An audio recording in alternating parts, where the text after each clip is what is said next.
if we don't create time for joy and then we're always searching for peace, it's actually a contradiction in how we're living our life. I'm Elysia Skye, and this is the Brilliance Method podcast. Through mindful, motivational, and often hilarious conversations with thought leaders, entrepreneurs, and executives, you'll discover new ways to create your life on purpose.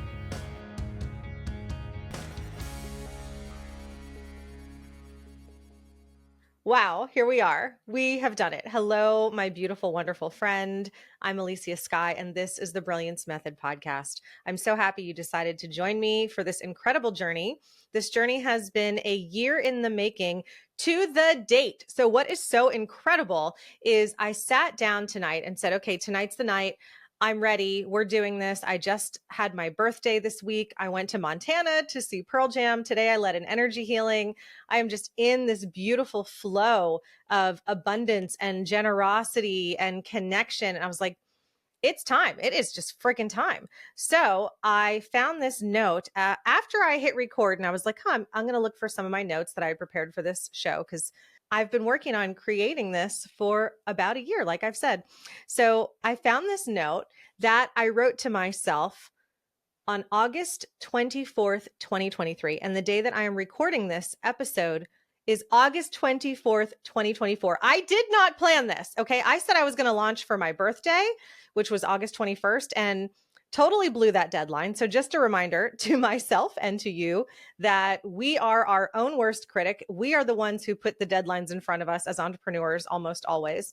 And I had to surrender and let go that wasn't going to happen between my travel and all the other things that I was doing and what I'm doing with my Brilliance Method coaching program and everything that happens in life, right? As my friend Elena says, life's at us. And it does. It lifed at me super hard. But 1 year ago today, I wrote this note to myself and I found it about 2 minutes ago because I wanted to read it, feeling really proud of myself that I did the damn thing. So if you are listening to this instead of watching this, you can watch this show on Red Coral Universe or anywhere that you can watch episodes as opposed to just listen. But there's always going to be some exciting additional or early content on Red Coral Universe. And if you're watching this on a platform that has commercials, thank you for watching. This is how we are able to keep making more of these. I hope that any of the commercials that played were aligned with what it is you're interested in. And if not, then use that time as the commercials play to send a text to someone you love that you were thinking about them. And then the commercial will be over before you know it, and we'll be back to the show. So that is how that goes. I'm holding up this note that I wrote to myself a year ago. That's me. That's a picture of me. First day of school, first grade. I was 6 years old. Either I didn't brush my hair that morning or my mom told me I didn't have to because she kind of had a thing for when school photos would be really bad or awkward. So she knew I would appreciate this, but she probably brushed my hair. And I was just a little crazy kid that day. I used to play on the monkey bars and get all the blisters, but I love it. I'm wearing these like speckle paint overalls and this purple shirt with all these stars on it, wanting to be a star in the sky. So here's the letter I wrote myself 1 year ago today. Dear Elysia, knowing full well how my thoughts can sabotage myself, I am going to finish this. This meaning the podcast. And I give you permission to make something messy. And I give you permission to make something mediocre. And I give you permission to play. Your job is to simply show up, surrender, and be curious. The world needs you to be you. Love, Elysia. Well, we did it. Exactly 1 year to the date. That is wild. So things happen exactly as they're supposed to. And that's a big part of the conversations we're going to be having on this show, especially because a big part of my audience are creatives and they're entrepreneurs. And when we are creating our life and building our life, there's so much that there is to do, that we need to do, that we should do. And what I hope to accomplish in this series is releasing some of the shoulds and going within to create. And what I mean by that is I love taking action. I am an action taker. In my human design, I'm a manifesting generator. And I'm a go-getter. That being said, I listen to and trust my intuition fully. So knowing that this truth of everyone we're supposed to meet, everyone we're supposed to connect with, everyone we're supposed to help and receive help from, everyone we're supposed to learn from, everyone we're supposed to teach, every opportunity we're supposed to have is meant to happen. It's going to happen. So when we release this idea of pushing the river, so to speak, or forcing things to happen, we can go with it and we can truly trust that we're on our right path, especially as a trailblazer, somebody doing something unique in a way that hasn't been done before. Now, if what you do or what you're creating is similar to what someone else does, maybe you have the same certification as somebody else, or maybe you create the same genre of art or music as somebody else. Nobody's going to do it like you because nobody has walked in your shoes. Nobody has your unique energetic blueprint and school of life personal experience. So no matter what, if someone is doing a very, very similar thing to you, they're not doing it your way. Only you're doing it your way. This is why I believe competition is bullshit. And I absolutely support other podcasters, other coaches, other artists, everyone. Like when I was acting full time, and I've only gotten back into acting recently, I used to tell my friends about auditions, be like, hey, you like, I'm up for this part. You'd be great too. Like, come, like, let's see if we can get you in. And I remember people telling me, that's so crazy. Why would you bring like more competition into the into the room? I'm like, because whoever's meant to get it is going to get it. It's meant for the best person. It's meant for the most talented actor, or the person who really carries that energy of that character. Like, if it's meant to be mine, it's going to be mine. So living in that surrender my whole life has brought me so much peace. And to a certain degree, some detriment because I'm not competitive. And, I mean, if it's family game night, all bets are off. Like, I will crush you. Okay. But aside from that, I want everybody to win. I want everyone to be successful. There is enough wealth in this world to go around. There are enough people who are looking to be healed. There are enough people who are ready to receive all the abundance and the beautiful relationships and the opportunities in their life that this podcast and my programs have to offer. That why not learn from even more people, please? I am not the only teacher for you. And I know you know that, but I've worked with so many different teachers and coaches who say, hey, just stick with me. I can help you with everything you need to know. You don't need to go outside don't go outside the box. Just stay in here, stay in this tiny little world till you feel like it's the only world, right? Like, that's how cults get started. I am not interested in that. Please go and learn from everyone. Just like all these beautiful religions, just take a little bit of what you like from each thing and make it your own. Create your own beautiful thing and live your best life. So with all of that in mind, there's always more to do. And it's a learning curve until it's not.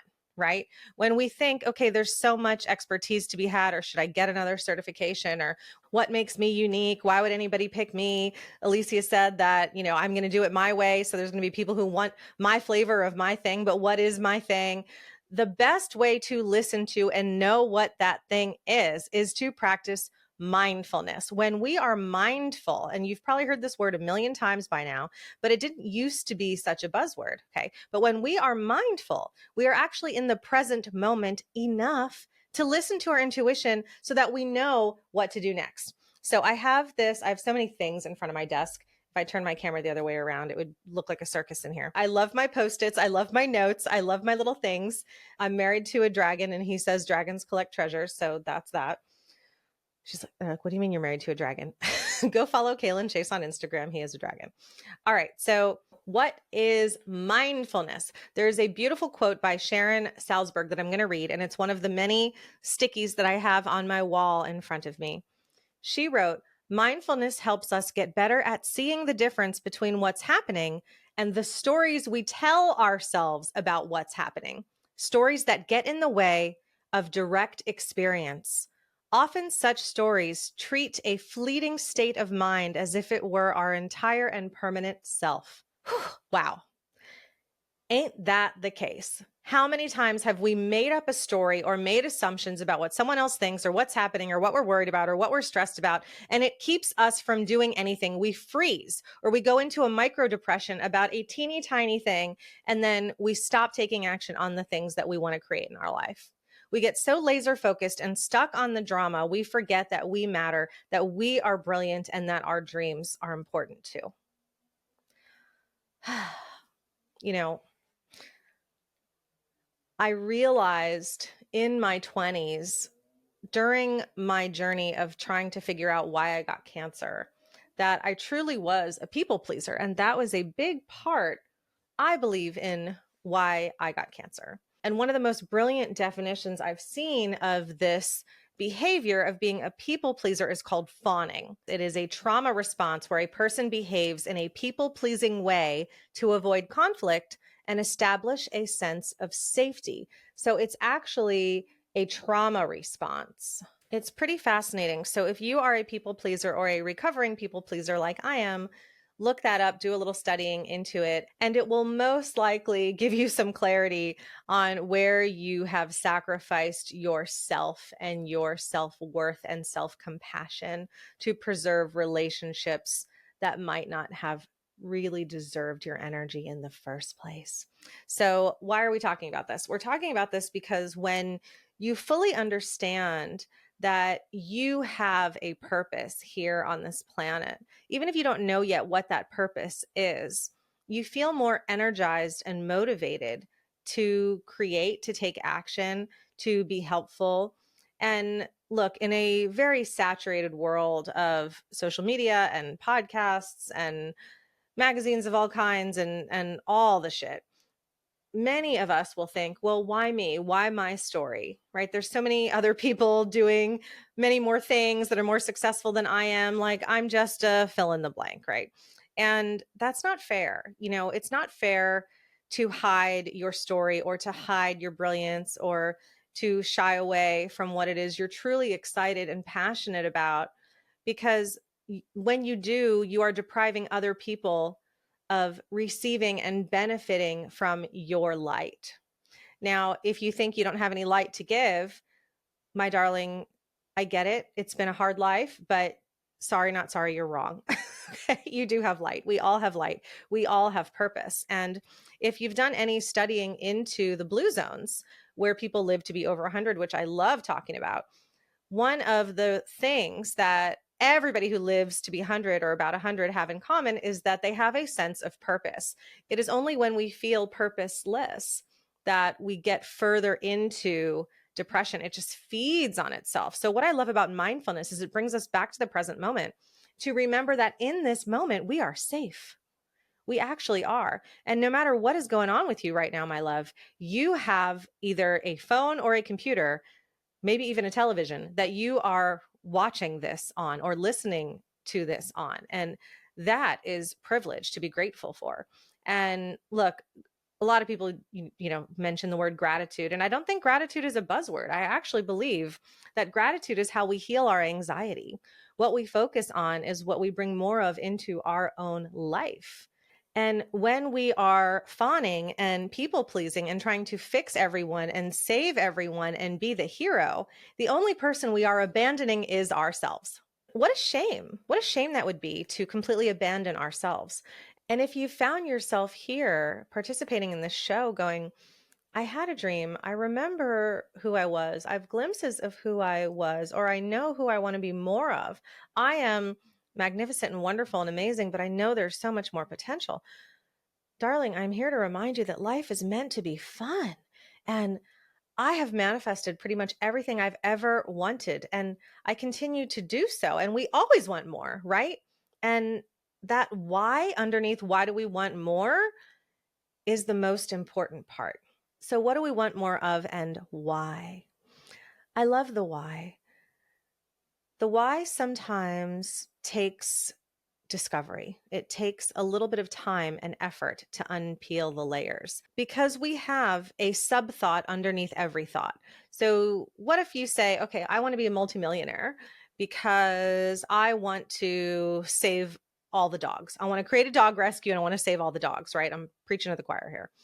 And underneath that thought of, I want to save all the dogs, there's a sub thought. So it's essential to spend a little time to dig a little deeper and go, what is that sub thought? Why? Why do I want to save all the dogs? Well, I am a compassionate person, and it feeds my heart and soul to know that I have been helpful to animals. Okay, what else? Is there anything else under that? Yeah, I want to play with all the dogs. I want the personal satisfaction of seeing dogs that were skinny off the street now thriving, living in happy homes. That means so much to me, so much. And whether it's dogs or chimpanzees or apes or dolphins or bunnies and all the animals that I care so much about, or whatever it is your cause is, I encourage you to adopt a cause and focus on it often, add it to your visualizations, and stay connected to your why, because it's going to motivate you. When we're always trying to fix other people, save other people, do the work of 6 people's jobs because nobody does it like we do, and it'll just go faster if we get it done ourselves, which happens so often in the corporate world. And I have so many wonderful corporate clients that I come in and teach mindfulness to, because this behavior is an epidemic. This stress factor, this anxiety buildup is what causes people to have to use their vacation time for sick days because they've just run out of free time and they are miserable or sick or sad, and they feel purposeless because they're working so hard and not seeing a huge difference. And part of the problem is many of these companies are asking people to do so many jobs in one. And look, I get it. I'm a team player. There is no I in team, but at the end of the day, there's only so much time in the day. So we deserve support. And one of the things that I teach my entrepreneurs and that I encourage my corporate clients to do is keep building the team. The more people you have on board who are experts in your field will create more wealth and abundance.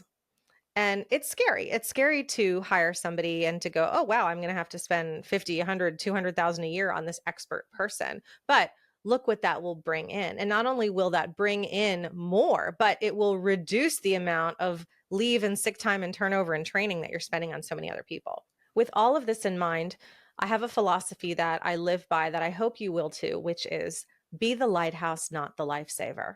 As a lighthouse, your only job is to stand tall and strong on the sand, to be this sturdy beacon of light and hope and faith for those who are out there in that cold ocean, looking to land in a safe space, looking for harbor. And the opposite of this, which is what most people are doing, is being a lifesaver.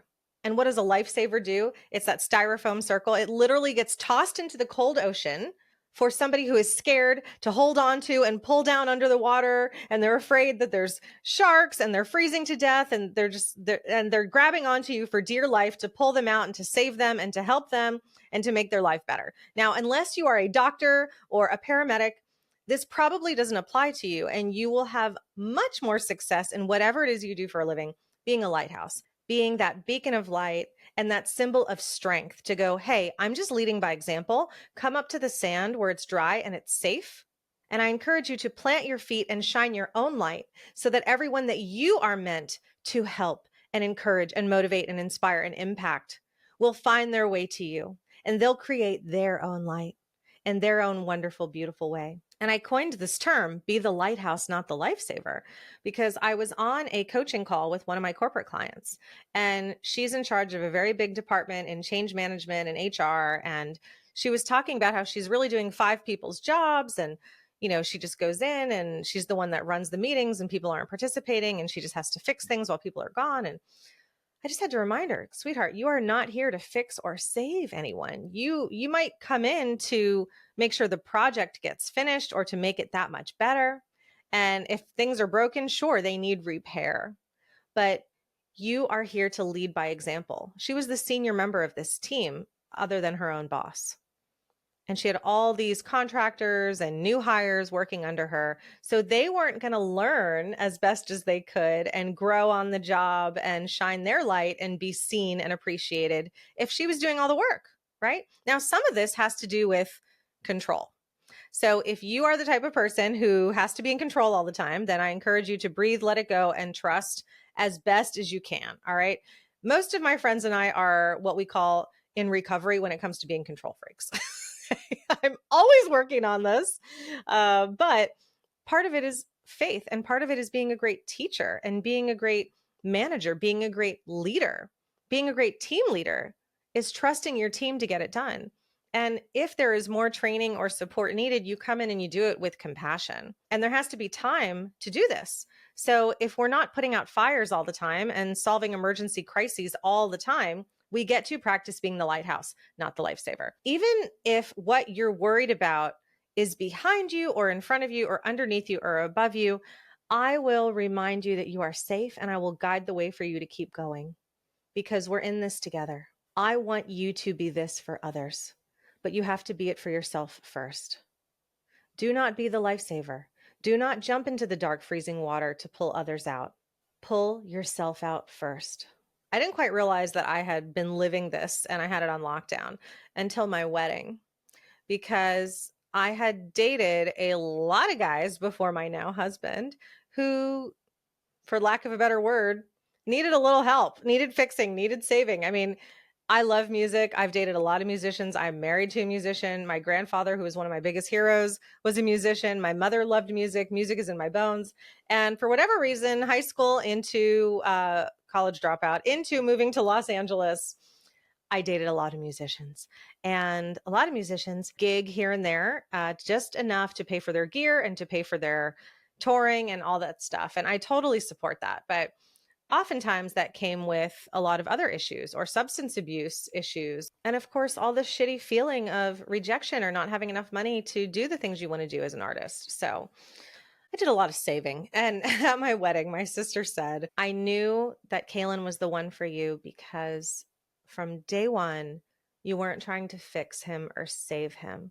You just loved him for exactly who he is and what he is building. And he loves you for exactly who you are and what you're building. And neither one of you needed or wanted saving. And it just filled my heart. And it reminds me of this beautiful quote from Neil Donald Walsh, who wrote Conversations with God. And in Conversations with God, he says, the purpose of relationship is not to have another who might complete you, but to have another with whom you might share your own completeness. So there it was. And I had read that quote so many times officiating other people's weddings. And I heard it mirrored back to me in my sister's beautiful words. Here we were, these two whole beings coming together, creating that infinity loop. But we don't get anywhere alone. And one of the things that really helped me to stop saving or fixing others and just live my life for myself was a conversation I had with one of my closest friends and mentors. We were on the phone. She just called me to check in because she's a good friend. And I was talking about all the things I was doing and trying to accomplish, and that I worked so hard, but I finally did it, and da da da da. And she said, hey, sweetie, get off the cross. We need the wood. I was stunned. I was like, oh my gosh, did you really just say that? She goes, yeah. Stop martyring yourself. And it led us into this beautiful conversation where I took full responsibility in that moment to go, holy shit. A huge part of how I live my life is burning the candle at both ends, exhausted, only to say, we did it, right? It's such human game phase one bullshit. If you've read Robert Scheinfeld's Busting Loose from the Money Game, that is such a great book. I hope to have him on this show. In this phase one living of not remembering the truth of who we are, that we are this infinite being of light and abundance and creation, we think everything here is so solid and real and important, and we have to prove ourselves or die trying. And I was stuck in that muck, in that rat race of thinking the only value that I had was what was on paper or what I proved to others. And as a student of A Course in Miracles, which after that conversation, I became more and more aligned with the philosophies and teachings of the Course, which is a beautiful book on forgiveness with 365 forgiveness meditations. And we're going to have quite a few teachers of the Course on this show. It wasn't until I read lesson 153 in A Course in Miracles, which says, in my defenselessness, my safety lies. I don't have to defend or explain myself ever, because I am truly living in integrity with kindness and with compassion and of course, with the best intentions. My husband always jokes, they say the road to hell is paved with good intentions. That's fine. But if we are acting on behalf of those good intentions, if we apologize when we're wrong, if we're following the 4 agreements and always doing our best, then it will be okay. So I don't need to explain or defend myself. And practicing that, as hard as it's been, oh my gosh, especially someone who is a fawner, someone who is a people pleaser, they instantly want to apologize and defend or explain what it is and make sure that whoever I pissed off knows that I didn't mean it. And here's all the reasons why I did the things that I did. And oh, it's just such a waste of time, isn't it? Because they're having their own experience from their own grounded sense of self and perception of what should be or shouldn't be. So they may not be ready to hear you if you're explaining or defending, when all they want is either an apology or for you to say that they're right. And what if they're not right? So it's okay. The biggest lesson there is it's okay if people don't get you. It's okay if people don't like you. And that's not on you if you have the intention and act on behalf of being the best you that you can ever be. And I am all about a good apology. There is a time and place to apologize. And I want everybody to forgive me if I have wronged them. And I want to admit when I've done something wrong, but I have to be aware of it. I am very intuitive, but that doesn't mean that I always know exactly why somebody's upset with me. So it's hard. It's hard when people quote unquote ghost us and we don't know why and we want to explain it or fix it or defend it, but it's okay, right? We can forgive anyone, whether or not they're here. We can forgive people who have not just ghosted us, but people who have passed away or people we've completely lost touch with, because forgiveness is an inside job. You don't have to tell somebody, I forgive you, in order for the forgiveness to be complete. You don't know that forgiveness is complete until you've experienced remembering what it was that felt so hurtful and you don't feel sad or upset anymore. When you reflect back on those things that were hurtful and you feel peace or you feel neutrality or you feel love, you know that you have forgiven. And I encourage you to find your way to love, because it will make the forgiveness process even better, even easier. And we will talk so much more about that on this show. Considering I'm an intuitive business coach and a mindfulness coach, I talk a lot about spirituality and all this inside work we have to do. So if you're an entrepreneur or a creative of any kind, or you've been rising up in your career path, you know that it's our mind that gets in our way. We might have all the skills, all the certifications, all the qualifications, all the years of experience. We might look good on paper, but man, that self-sabotage is something that will hurt us more than anything else. So one way to overcome that feeling of self-sabotage or that imposter syndrome is to live as much as you can from your zone of genius. And some people don't know what that is. When I say, oh, what are you passionate about? They hesitate and they think they're being judged. But really, I'm asking, or if anyone asks you, so what do you do? What are you passionate about? People just want to peek into your heart. They just want to know you. Most people are great people. They're good inside. They just want to get to know you. And I coach a lot of small businesses and some pretty big executives. And one thing they all have in common is that they're human, which is pretty cool, right?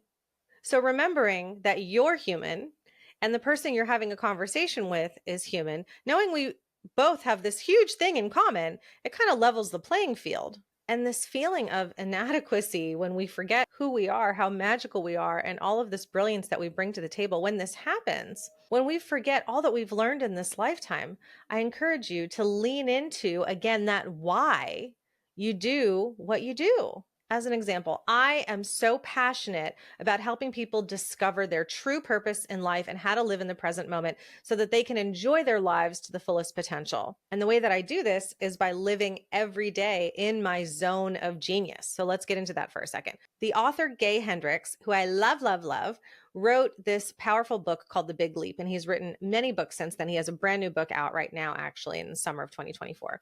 And I read The Big Leap on my honeymoon because I'm a nerd. And on my honeymoon, I have 3 weeks in Italy, Ireland, and New Orleans with my beautiful husband. And in between visiting castles and eating all the food and laughing my ass off and plenty of awesome, sexy stuff that I won't bore you with, I found myself just engulfed in this book of being a better human. So the way that Gay Hendricks describes being your zone of genius, he says your genius is that activity or way of being that you are uniquely suited to do. And your genius combines your innate gifts and your practiced strengths.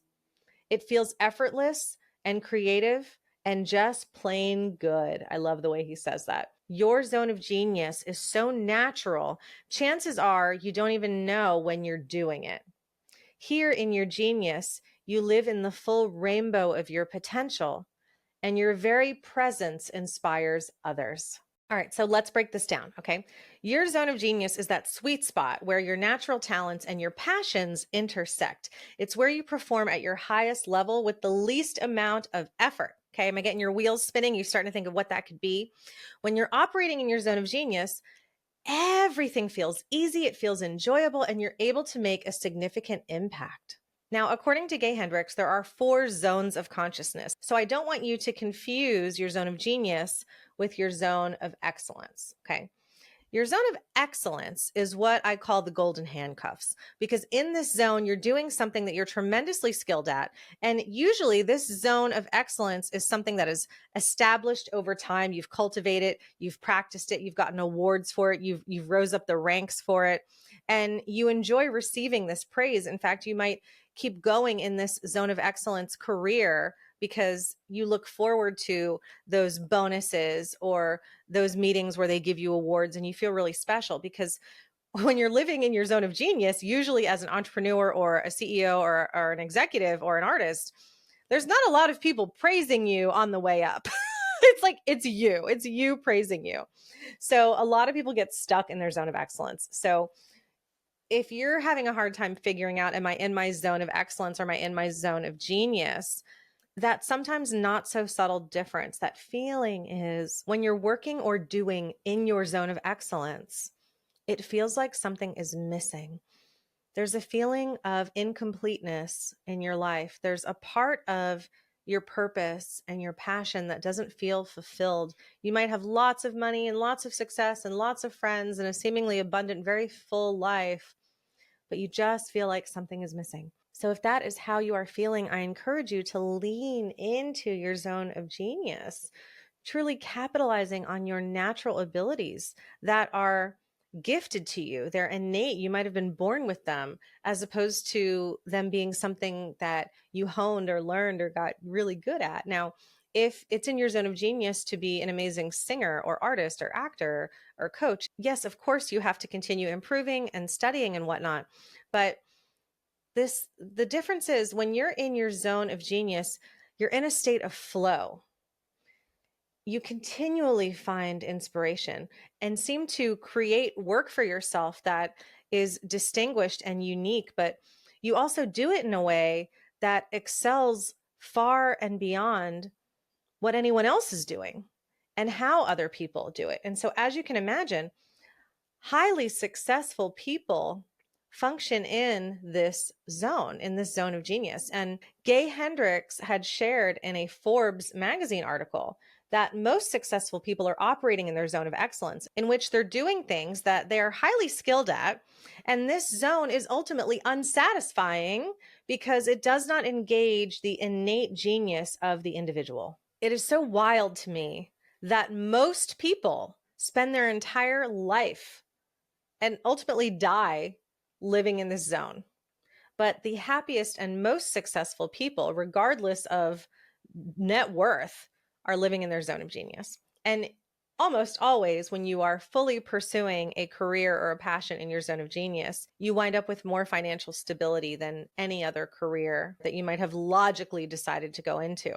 So, how do we find out what our zone of genius is? So, this is kind of funny.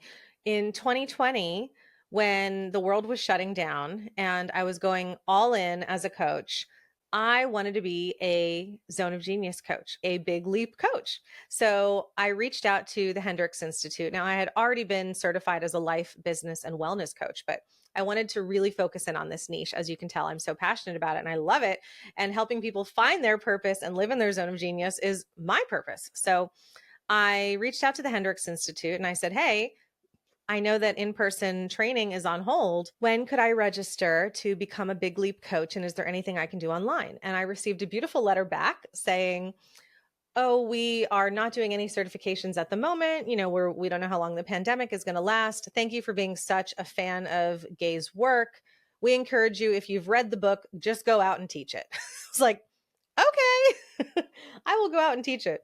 So I do check from time to time if they're still offering that certification, but I have now been teaching this work even before 2020. So I'm happy to share with you what I have added to this teaching in addition to what Gay talks about. And another one of his fabulous books is called Conscious Luck.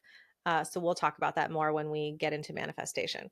So how do we figure out what our zone of genius is? So in order to do that, I want you to start by asking yourself these 3 questions. Number 1, what activity makes you lose track of time?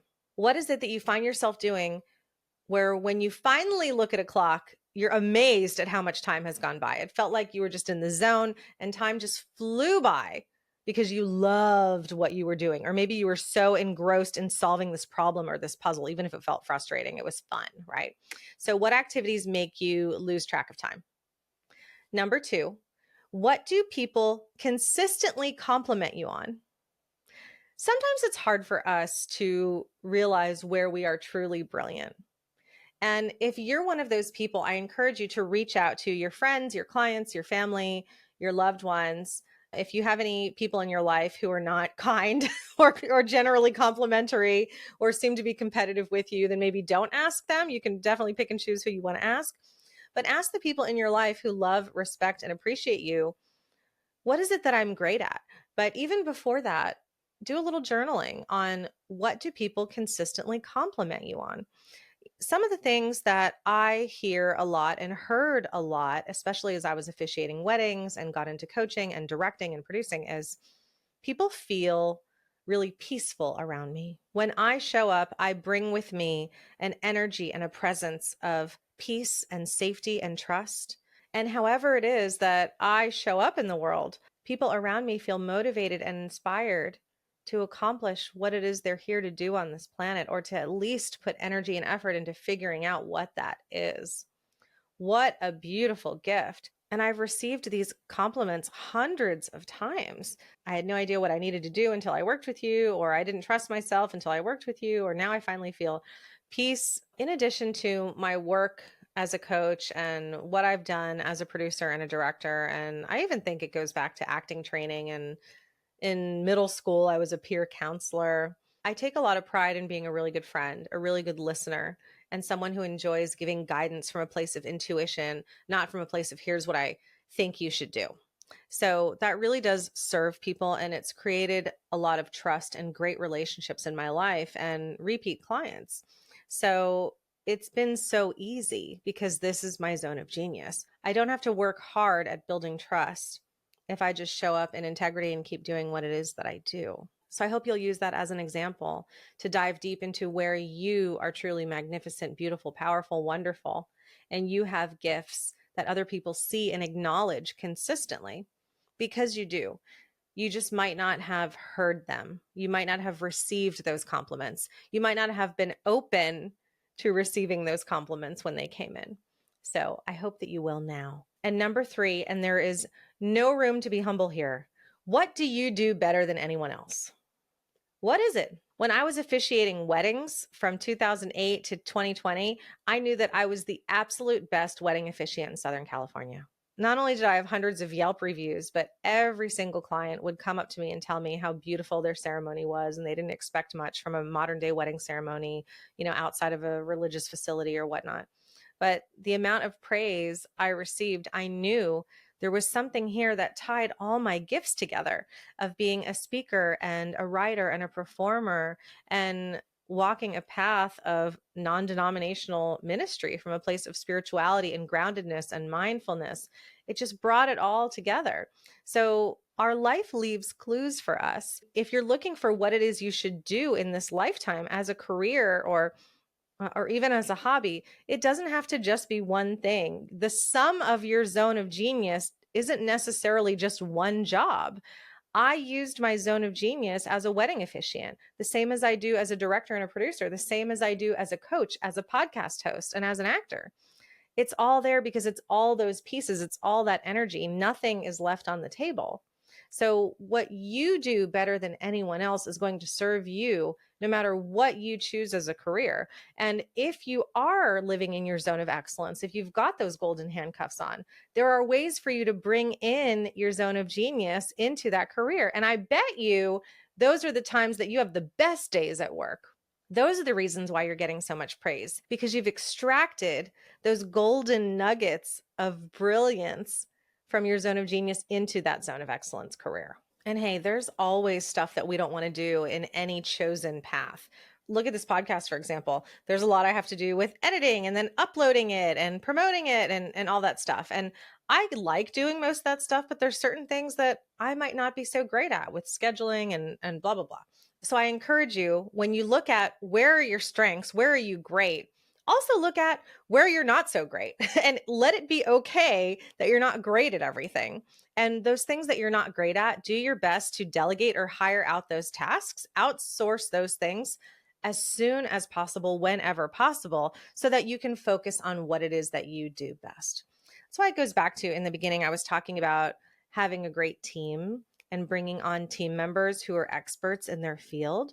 Because when we get to bring on experts to help us accomplish our dreams, they're in their zone of genius. And then this whole community, this whole collective of energy is lifted up for everyone to reach that ultimate impact that they want to be making, that they feel like they're contributing, that their lives are on purpose too.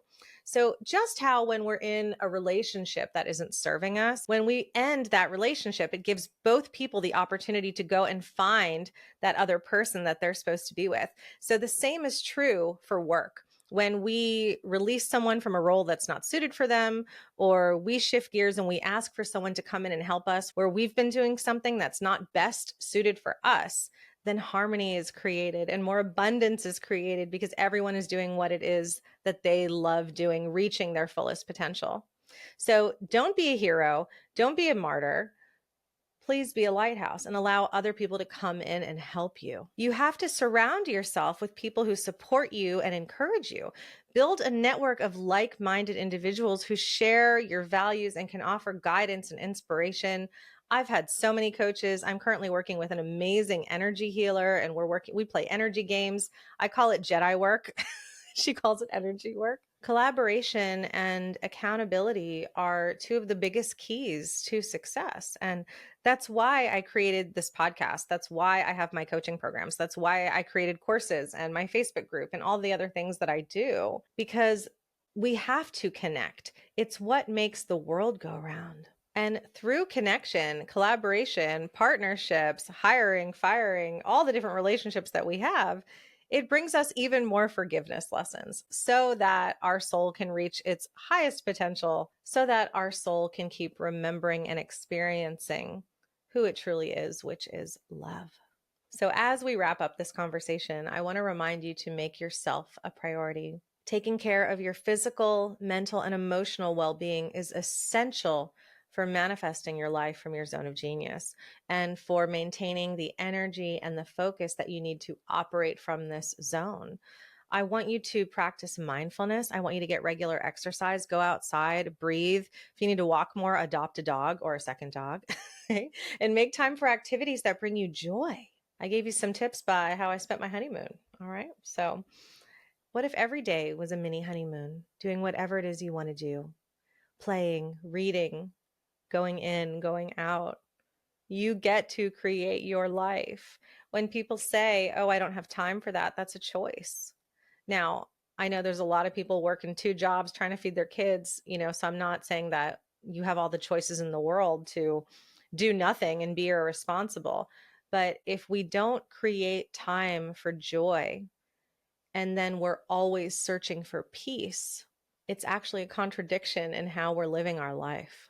So I hope I've encouraged you to embrace living more in your zone of genius in this lifetime so that you live this happy, fulfilling life that you are meant to live, that you are supposed to be living. It's why you're here. I think one of the easiest ways to figure out how it is we want to spend our time is by asking ourselves what I call the lottery question. If you won Powerball, Mega Millions, whatever it is where you live, it's in the United States, sometimes it gets up to $1 billion. When you win, how will you spend your time? How will your life look different? Start to write that out for yourself. Go on a walk, sit in silence, listen to what your higher self tells you is the answer to that question. And in that answer, you will find clues on how you truly want to be living your life. So here's an example. I know that when I strike it rich, when I win the lottery jackpot, I am going to go on a minimum of a 6-month spiritual journey. I don't know if it's going to be in India. I don't know if it'll be in the redwoods. I have no idea where it is or what that looks like. But I know that I want to dedicate time to increasing my intuition even more, to delving more into mindfulness and creating a connection to my inner peace that is so instantaneous that I can call on it anytime I'm back in society, in the real world. I am craving that.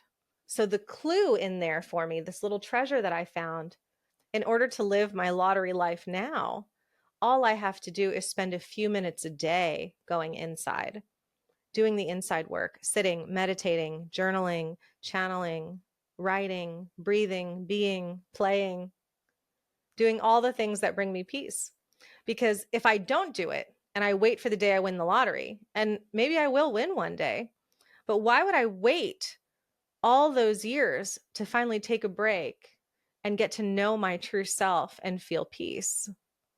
Why wait and do nothing and then binge it all, hoping that'll happen one day, as opposed to doing it a little bit every day? So whatever your answer is, I hope you'll do a little bit of it every day, because then you will actually feel like you've won.